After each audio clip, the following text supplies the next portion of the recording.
Qual é a real autonomia do Conselho Tutelar?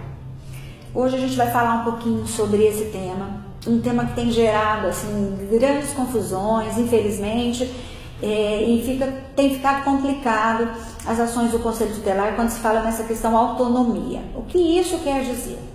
O Estatuto da Criança e Adolescente define o Conselho Tutelar no artigo 131 como um órgão permanente e autônomo, não jurisdicional, encarregado pela sociedade de zelar pelo cumprimento dos direitos da criança e do adolescente. Bom, então o que seria esse autônomo que está aí sendo definido no Estatuto? O que seria isso? Eu costumo dizer que tem duas vertentes essa autonomia. E essa falta do entendimento correto, ela tem gerado algumas complicações no dia a dia do Conselho Tutelar, no relacionamento com a rede de atendimento à criança e ao adolescente, no relacionamento com os gestores. Isso não é interessante. Não é interessante para o próprio Conselho, não é interessante também, principalmente, para o público-alvo do Conselho Tutelar, que é a criança e o adolescente. Então, vamos definir hoje que autonomia é essa. Na maioria dos municípios, o Conselho Tutelar ele é vinculado à Secretaria de Desenvolvimento Social ou de Assistência Social. Cada cidade tem o seu nome, essa secretaria. E algumas, as secretarias de administração, outras, as secretarias de governo. Não interessa a qual secretaria, na realidade, ele é vinculado.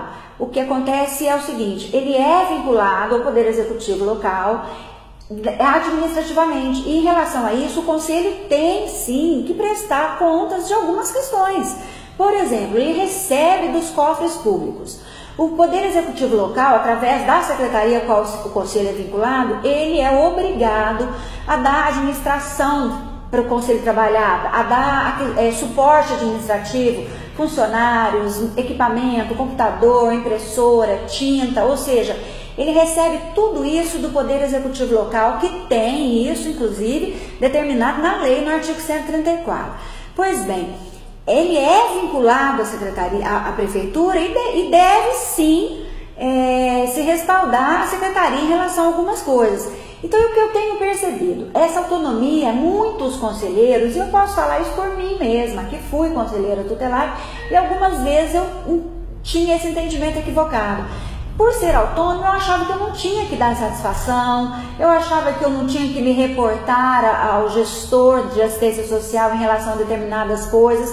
E hoje, como palestrante, viajo pelo país e percebo isso também. Percebo que eu chego nos lugares e as pessoas às vezes dizem: Maduca, o secretário de assistência social cobrou da gente que a gente está usando muito papel. Para que cobrar isso, sendo que a gente tem autonomia? Não é essa autonomia, gente, que o Conselho tem. O Conselho está usando muito papel, para que você vai criar um embate com o gestor de assistência social? Senta no computador, faz um ofício, responde para o gestor que realmente o Conselho está usando muito papel, porque responde muitos ofícios para juiz, para promotores, faz muitos encaminhamentos, notificações, ou seja, está usando papel que é necessário e pronto, acabou.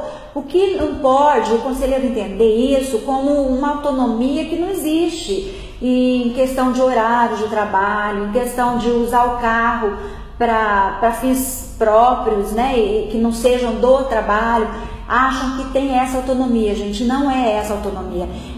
Isso eu acho que é uma questão, inclusive, de responsabilidade do Conselho Tutelar, do conselheiro tutelar. O conselheiro tutelar ele tem sim que cumprir horário, ele tem que assinar folha de pontos. Se ele falta ao trabalho, como qualquer outro funcionário público, ele tem que apresentar o atestado para que ele não tenha seu dia cortado.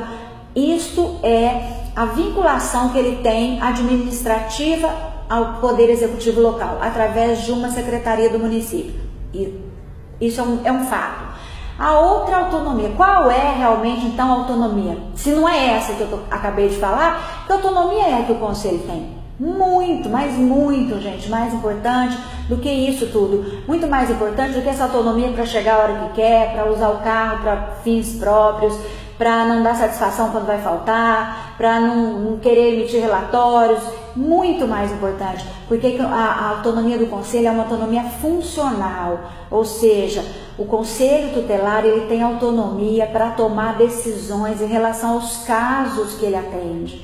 E isso gera muita responsabilidade, porque na realidade o Conselho atende quê? Com que o Conselho trabalha? Com vidas. Então essa autonomia é realmente muito séria. nós temos que conhecer muito do estatuto, nós temos que ter um colegiado que fale a mesma língua, para que essas decisões sejam as melhores e com menos erros possíveis, porque nós estamos lidando com vida. Então é uma autonomia funcional. O que isso quer dizer realmente? O Conselho Tutelar recebe um caso para resolver de uma criança ou de um adolescente, surge um caso no Conselho Tutelar. Qual que é a autonomia do Conselho? É decidir o que é melhor para defender o direito daquela criança que está sendo violado de alguma forma. O que vamos fazer em relação a este caso?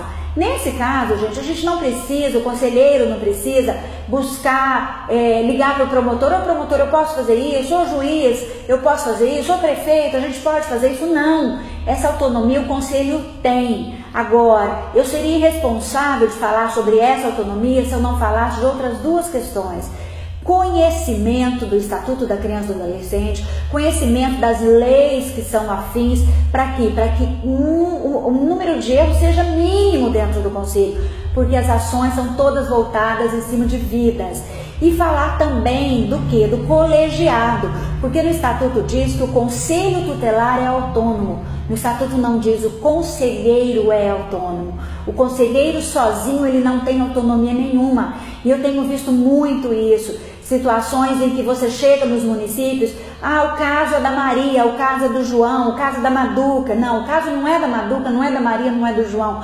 O caso é do conselho. Vai existir sempre um conselheiro referência do caso. A dona Maria veio até a Maduca e trouxe uma informação. Eu vou ser a referência da dona Maria dentro do Conselho Tutelar, mas o caso da dona Maria vai ser decidido no colegiado. Eu, como ex-conselheira na minha cidade, e infelizmente muitas vezes eu atuei de forma isolada, de forma individual. Por quê? Por falta do conhecimento. Então eu acho que isso assim é muito sério. A gente precisa realmente entender melhor essa autonomia, e para isso indico aos conselheiros que estudem, que conheçam e que trabalhem o colegiado. Trabalhem o colegiado, porque são 5 pessoas diferentes, com gostos diferentes, com culturas diferentes, mas que ali dentro do conselho tem que ter a mesma palavra, tem que falar a mesma coisa, ou no mínimo tem que se respeitar. Então não existe dentro do conselho, não pode existir ações individuais, ações fragmentadas.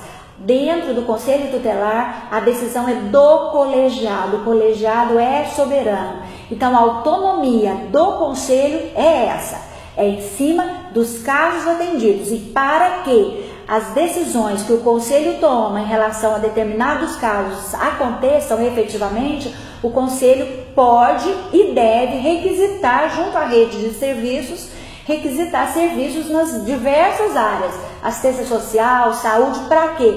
Para fazer que efetivamente o direito daquela criança ou daquele adolescente seja garantido.